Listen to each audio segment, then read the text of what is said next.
My dear children of Bhutan, the future of Bhutan. Today, I want to tell you a story, and consider me your grandmother. I want to tell you a story of the Great Fourth. You may ask, why is he called the Great Fourth? I will try and explain to you the reasons why. The Great Fourth resigned from his throne once his son, your present king, was fully prepared to take on the responsibilities of being a king. And that was almost 20 years ago. That was a time most of you were not born. Now, let me start at the very beginning. The Great Fourth, His Majesty Jigme Singye Wangchuck, was born 70 years ago this year. And that's why I want to tell you the story. I want to tell you stories about His Majesty. I have known His Majesty since we were both 19 years old.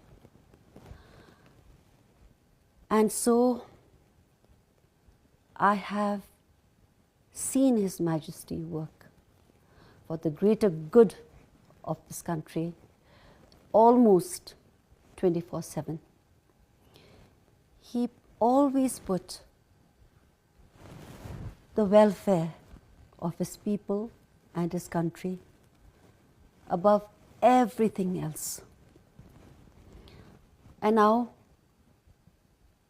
imagine one thing, dear children. Imagine His Majesty became king when he was only 16 years old, on the death of his father, His Majesty the third king. Can you imagine yourselves taking on the responsibilities of the future, of the destiny of this beloved country of ours in your hands, if you were then also 16 years old? Just imagine that. His Majesty Jigme Singye Wangchuck is a king of destiny. His birth and reign were prophesied by a great treasure revealer called Dorji in the 18th century. And the prophecy came to fruition.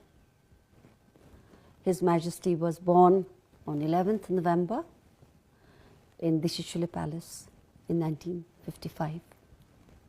His Majesty was then sent at a very young age to study in a boarding school called North Point in Darjeeling.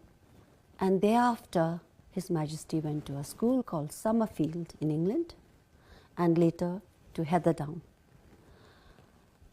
His Majesty was a wonderful, very accomplished athlete. He loved hockey, he loved rugby, he loved boxing, and all the sports. He excelled in the sports. He loved the sports. And the best part is that when he returned home, he had to return a little bit early back home, where he studied at the Ugen Academy in Paro with a few selected students, all boys. And His Majesty then introduced basketball, golf, tennis in Bhutan. So he was a great champion of the sports, as he was a champion athlete himself.